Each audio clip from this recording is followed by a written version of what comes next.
So next we are going to discuss d block elements और transition elements. ठीक है, तो पहले डिफाइन करना होगा what is the meaning of transition elements. तो यहाँ डिफाइन करते हैं ट्रांजिशन एलिमेंट किसको बोलते हैं, ट्रांजिशन एलिमेंट्स। तो यहाँ बोलोगे, तो यहाँ बोलना होगा what is the meaning of transition elements, तो बोलोगे आप वैसा एलिमेंट जहां पर डी सबसेल पार्शियली फिल्ड होगा इन ग्राउंड स्टेट और in most common oxidation state. ठीक है, तो we can define here the elements in which d subshell is partially filled in ground state और in any of the most common oxidation state, उसको बोलेंगे हम transition element. D subshell यहाँ filling होता है तो डी ब्लॉक इसको हम बोलते हैं, they are known as d block elements बोलते हैं। सो अगर यहाँ बात करें हम यहाँ पर, सो जिंक, कैडमियम और mercury they are not considered as typical transition elements because they do not have partially filled d subshell. मतलब जिंक हो गया, कैडमियम हो गया, मरकरी हो गया, they belong to same group और तीनों में ही डी सबसेल कंप्लीटली फिल्ड होगा in ground state as well as most common oxidation state. That is why they are not considered as typical transition elements. ठीक है ना। So अगर यहाँ जिंक का बता दें आपको इलेक्ट्रॉनिक कॉन्फ़िगरेशन, तो दिस इज 30 एटॉमिक नंबर है, आर्गन हो जाएगा 18, इसके बाद लिख लोगे यहाँ 4s2 एंड 3d हो जाएगा यहाँ पर ही 10। तो यहाँ आप काउंट कर सकते हो, 18 हो गया, 18 प्लस 2 20 हो गया, 20 एंड 10 30 हो गया, है ना। तो यहाँ डी कंप्लीटली फिल्ड है। अब जब यहाँ पर मोस्ट कॉमन इसका ऑक्सीडेशन स्टेट क्या है, जिंक प्लस 2 है, तो यहाँ पे 2 इलेक्ट्रॉन एस से बाहर आ जाएगा, तो इट विल बी आर्गन हो जाएगा और 3d 10 हो जाएगा। तो यहाँ पे देख सकते हो आप कि अभी भी डी कंप्लीटली फिल्ड है, that is why zinc is not considered as typical transition elements. Zinc भी, कैडमियम भी और मरकरी भी, they belong to same group. ठीक है, सो अगर हम बात करें डी ब्लॉक में कौन कौन सा एलिमेंट है, जरा उसको देख लेते हैं। यहाँ पर आपका फोर्थ पीरियड अगर देखो पीरियड टेबल में, तो फोर्थ पीरियड में आपको मिल जाएगा element scandium, titanium, vanadium, chromium, manganese, iron, cobalt, nickel, copper और जिंक।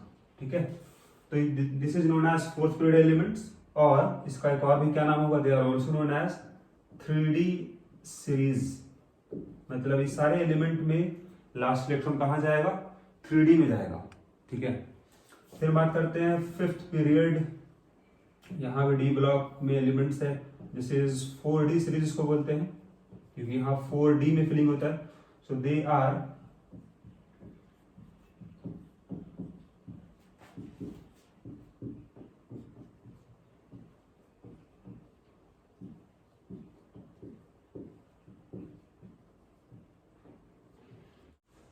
फिर यहाँ अगर बात करें हम लोग सिक्स पीरियड, तो यहाँ सिक्स पीरियड को लिखते हैं, जैसे सिक्स पीरियड इसको बोलते हैं 5d सीरीज, क्योंकि यहाँ फिलिंग होगा 5d में।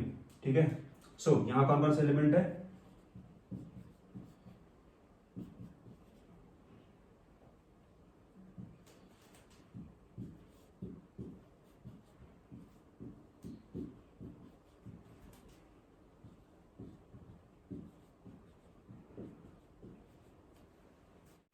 तो यहाँ देख सकते हो आप कि सारे एलिमेंट में फिलिंग होगा 3d सीरीज में, यहाँ फिलिंग होगा 4d में, यहाँ फिलिंग होगा 5d में। ठीक है, सो अगर यहाँ देख सकते हो तो आपका डी ब्लॉक एलिमेंट पे आपका पहला सीरीज हुआ, सेकंड और ये थर्ड सीरीज हो गया।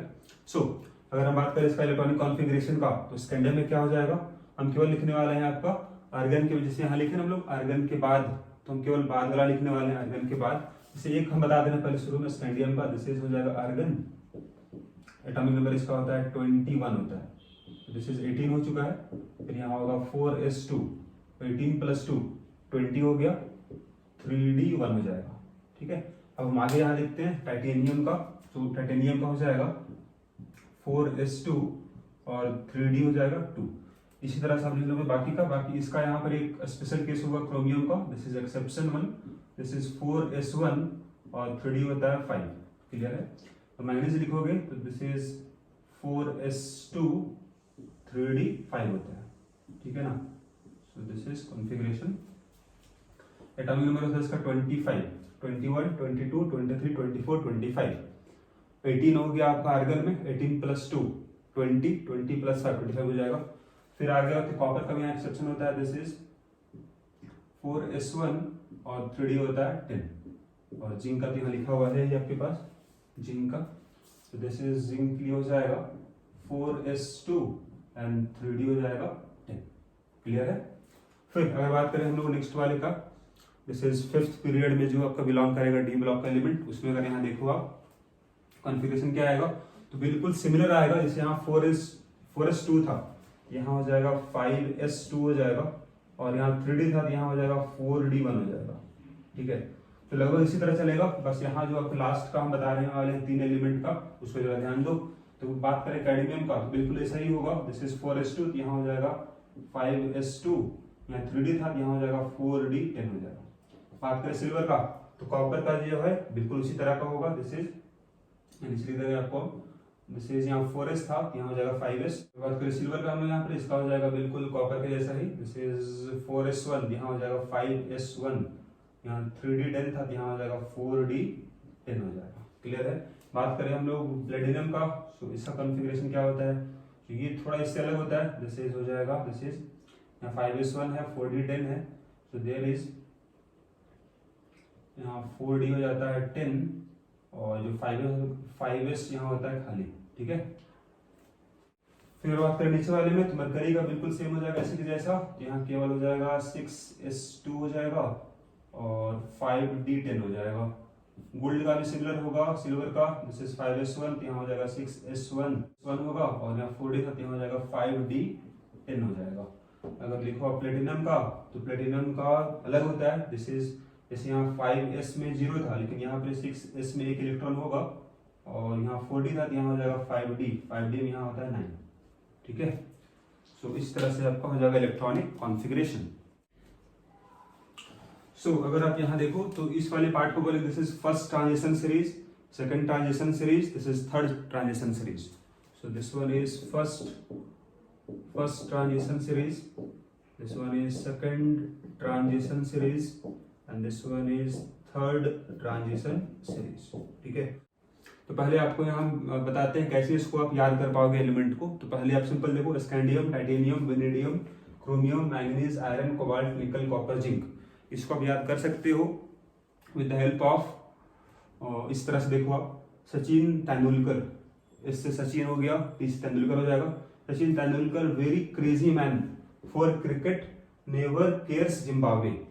ठीक है, तो अगर बात करो इस वाले पार्ट में, yttrium, zirconium, niobium, molybdenum, technetium, ruthenium, rhodium, platinum, silver, cadmium, इसको याद कैसे करोगे तो यहाँ देख लो आप, योर जू। ठीक है, your zoo need men to rule rhinos, panther and cheetahs. तो ऐसे इसको याद कर लोगे आप। यहाँ देखो, lanthanum, hafnium, tantalum, tungsten, rhenium, osmium, iridium, platinum, gold, mercury. तो याद करोगे इसको आप, ला हफ्ता, वरना, रहीम, उसामा, इरफान, पिटिंग और हसीन। ठीक है, तो इसको भी याद कर लोगे इस तरह से आप।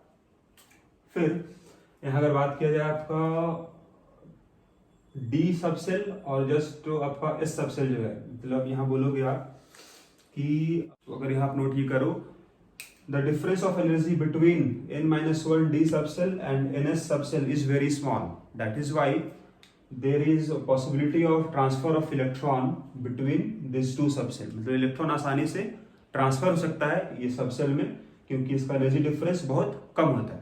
ठीक है, तो यहाँ n मतलब हो गया सबसे लास्ट का सेल, और ये जस्ट उसके अंदर वाले सेल का है। यहाँ देखो, ये लास्ट का सेल हो गया 4 और उसके जस्ट अंदर का d है। ठीक है ना, तो इसके बीच में they have very small difference of energy, that is why electron आसानी से वहां ट्रांसफर हो सकता है।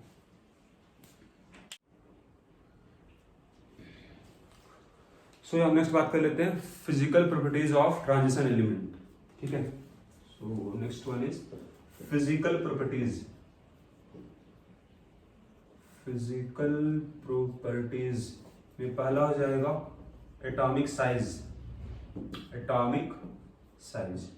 ठीक है ना, सो अगर मूव करो आप left to right, so on moving left to right size first decreases then remain constant and finally increase.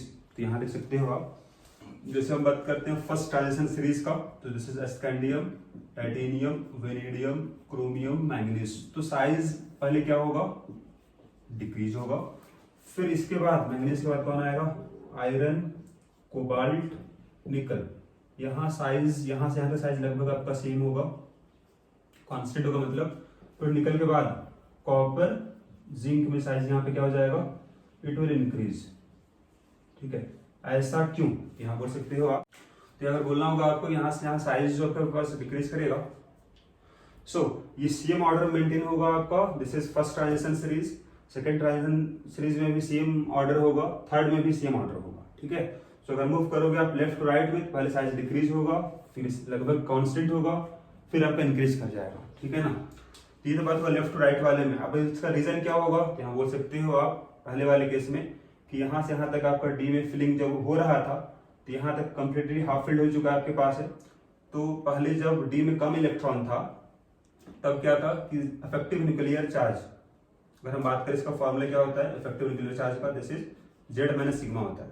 ठीक है, तो हमको मालूम है कि अगर जेड इफेक्टिव बढ़ेगा तो साइज घटेगा। तो बढ़ेगा कब, जब जेड ज्यादा होगा सिग्मा से।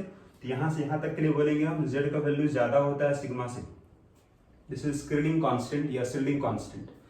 अगर बात करें हम यहाँ से यहाँ तक सेम क्यों होगा, क्योंकि यहाँ से यहाँ तक इफेक्टिव न्यूक्लियर चार्ज का वैल्यू क्या होगा, सेम होगा, लगभग सेम होगा। इसका मतलब यहाँ पर जेड का वैल्यू क्या होगा, this is similar to sigma. यहाँ साइज बढ़ क्यों जाएगा, क्योंकि यहाँ कंप्लीटली फिल्ड हो चुका है डी। कंप्लीटली अगर फिल्ड हो जाएगा तो there will be inter electronic repulsion, because of that size कुछ बढ़ जाएगा, बहुत कम इंक्रीज होगा लेकिन इंक्रीज होगा। यहाँ बोलोगे कि जेड से ज्यादा हो जाएगा क्या, सिग्मा। ठीक है, तो जेड इफेक्टिव थोड़ा कम हो जाएगा तो साइज थोड़ा बढ़ जाएगा। ठीक है ना, ये तो बात हुआ लेफ्ट टू राइट जाने में। अगर बात करें, अगर आओ टॉप टू बॉटम, नीचे अगर आओगे तो फिर क्या आएगा उसको जरा देखते हैं। तो अगर मूव करोगे टॉप टू बॉटम, तो आपका this is first transition series, second transition series and third transition series. यहाँ एलिमेंट था स्कैंडियम, यहाँ यट्रियम था और यहाँ था लैंथेनम। सेकंड बात करें तो यहाँ एलिमेंट था दिस इज स्कैंडियम, टाइटेनियम, यहाँ पे जिरकोनियम था और यहाँ पे था हफनियम। ठीक है, क्लियर है। एक बार यहाँ लिख लेते हैं, सचिन तेंदुलकर वेरी, यहाँ था वेनेडियम था, यूरजुनिड, नियोबियम था, ला हफ्ता, यहाँ टेंटलम था। ठीक है, तो अगर बात करें, अगर आप नीचे आ जाओ, फर्स्ट से अगर सेकंड सीरीज में आ जाओ तो क्या होगा, साइज बढ़ेगा। क्लियर है, यहां से यहां होगा साइज बढ़ जाएगा। ठीक है, लेकिन अगर बात करें हम यहाँ पर, यहां से यहां साइज बढ़ेगा, लेकिन यहां से यहां जब आओगे आप तो साइज लगभग सिमिलर होगा। साइज यहां से यहां इंक्रीज नहीं करेगा, क्यों, बिकॉज ऑफ लेंथिनाइड कॉन्ट्रैक्शन, जो बताए थे आपको हम पी ब्लॉक के स्टार्टिंग में। तो बिल्कुल सेम चीज है यहाँ पर ही, बिकॉज ऑफ लेंथिनाइड कॉन्ट्रैक्शन साइज कुछ कम हो गया है, तो साइज जो बढ़ना चाहिए तो बढ़ नहीं पाया, अब वो बराबर हो चुका है। ठीक है, यहाँ पर क्या बोलोगे कि एक्सेप्ट लेंथेनम, मतलब पहला जो पास ग्रुप है, पहला ग्रुप तो सिंपल है, स्कैंडियम से बड़ा होगा यट्रियम, इससे बड़ा होगा लेंथेनम, क्योंकि यहाँ अभी लेंथेनम के बाद होता है लेंथिनाइड सीरीज, और वहां 14 एलिमेंट होगा जिसमें आपका फिलिंग होगा एफ सबसेल में, and because of poor shielding effect of F subshell वहां पर क्या होगा, साइज डिक्रीज कर जाता है लेंथिनाइड सीरीज वाले का, that is known as lanthanide contraction. तो इसके बाद एलिमेंट कहाँ जाएगा, एफ में जाएगा, लेंथिनाइड सीरीज में जाएगा, और फिर आता है हफनियम, आता है फिलिंग होने के बाद। तो अब साइज इसका साइज कम हो चुका है, ठीक है ना, तो अब वो इसके बराबर हो जाता है। तो यहाँ फिर बोलेंगे इसमें क्या होगा, तो टाइटेनियम से बड़ा होगा जिरकोनियम, लेकिन जिरकोनियम और हफनियम क्या होगा, लगभग सिमिलर हो जाएगा। उसी तरह से यहाँ भी वेनेडियम से तो बड़ा होगा नियोबियम, लेकिन फिर साइज कंपेरेबल हो जाएगा टेंटलम के साथ। तो केवल पहला ग्रुप जो होगा इसको छोड़ के बाकी सब में ऑर्डर यही होगा। ठीक है, अभी बराबर क्यों हो रहा है, तो बोलोगे ड्यू टू लेंथिनाइड कॉन्ट्रैक्शन। लिख सकते हो उसके कारण क्या होगा, ड्यू टू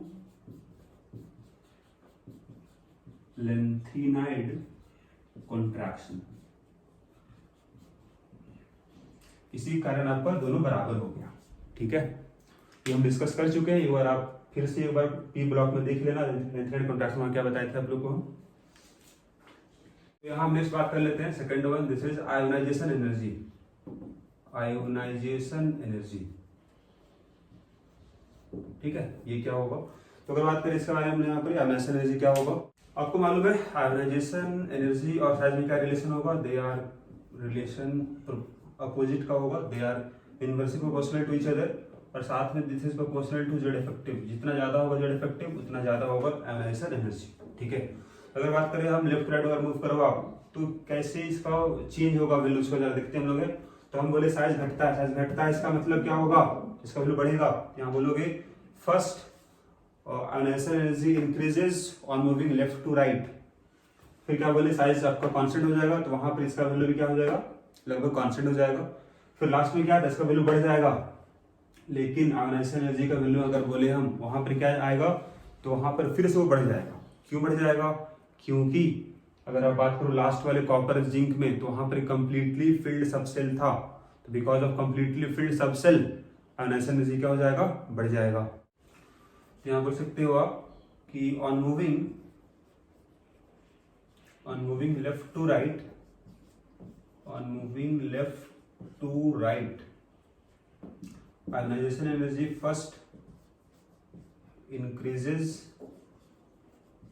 फर्स्ट इंक्रीज करेगा क्योंकि साइज घट रहा था, देन रिमेन सेम, लगभग फिर सेम रहेगा, कांस्टेंट रहेगा, एंड फाइनली इंक्रीज क्यों करेगा? And finally increases due to extra stability of completely filled d subshell, due to extra stability of fulfilled D subcell। ठीक है, तो ये तो बात हुआ आपका लेफ्ट राइट जाने से इस तरह का चेंज आएगा। लेकिन अगर बात करें टॉप टू बॉटम अगर आ जाओ, तो हम बताए थे अभी आपको कि पहला सीरीज सेकंड सीरीज आओगे आप, जैसे अगर हम बात फिर से कर लेते हैं, this is first transition series, second transition series and third transition series. तो यहाँ पर एलिमेंट था आपके पास स्कैंडियम, गैट्रियम और लैंथेनम था। फिर सेकंड वाले में था यहाँ पे टाइटेनियम, यूरजू, जिरकोनियम, ला हफ्ता, हफनियम था। ठीक है, तो यहाँ से यहाँ साइज बढ़ गया था। साइज बढ़ा मतलब यहाँ से यहाँ आयोनाइजेशन एनर्जी क्या हो जाएगा? कम हो जाएगा। लेकिन यहाँ से यहाँ साइज बराबर था, अगर साइज बराबर था तो आयोनाइजेशन एनर्जी में क्या चेंज आएगा? तो यहाँ बोलेंगे आयोनाइजेशन एनर्जी बढ़ जाएगा। पहले यहाँ से घट गया आयोनाइजेशन एनर्जी, फिर बढ़ जाएगा। क्यों बढ़ जाएगा? समझो इस बात को आप यहाँ पर ही। जैसे अगर यहाँ देखो आप, जिरकोनियम और हफनियम अगर बात करें हम लोग, तो जिरकोनियम जो एलिमेंट था और हफनियम जो एलिमेंट था, यहाँ पर अगर चेक करो आप इसका एटॉमिक नंबर को, तो what is atomic number of zirconium and hafnium? This one is 40 and this is 72। तो जरा बात समझो यहाँ पर आप, इसका एटॉमिक नंबर है 40, मतलब इसमें 40 प्रोटॉन्स है न्यूक्लियस में, इसमें 72 प्रोटॉन्स है न्यूक्लियस में, लेकिन इस दोनों का साइज बराबर ही है।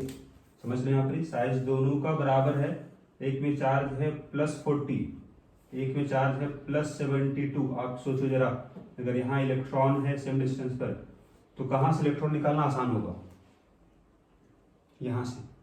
यहाँ प्लस चार्ज कम है, मतलब यहाँ कम फोर्स काम कर रहा होगा अंदर की ओर, लेकिन यहाँ अगर चार्ज ज्यादा है तो ज्यादा फोर्स काम करेगा, तो यहाँ आपको बहुत ज्यादा एनर्जी देना होगा इलेक्ट्रॉन निकालने के लिए, मतलब आयोनाइजेशन एनर्जी बढ़ जाएगा। यहाँ बोलोगे कि on moving top to bottom, ionisation energy first decrease and then increase except lanthanum. Lanthanum को छोड़ के बाकी जो आपके पास ग्रुप होगा उसमें ऑर्डर यही आएगा। यहाँ बोलोगे on moving top to bottom ionisation energy first decrease from first transition series to second transition series में घट जाता है। आयोनाइजेशन एनर्जी इंक्रीज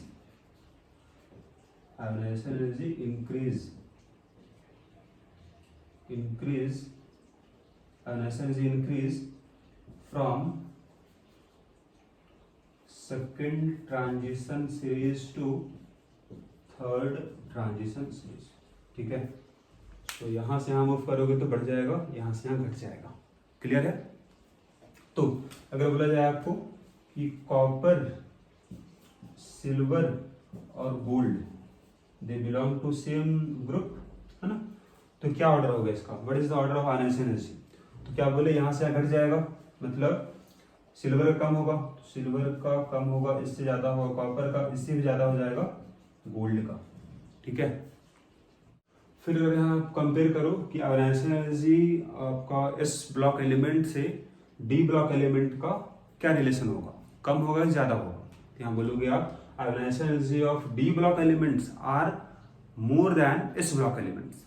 ठीक है, ड्यू टू, पहला रीजन क्या होगा, स्मॉल साइज, साइज छोटा इन लोग का है। सेकंड रीजन क्या होगा, due to high effective nuclear charge. ठीक है ना, तो they have higher ionization energy, इसीलिए दे आर लेस रिएक्टिव, मतलब they are less reactive than S block metals. ठीक है,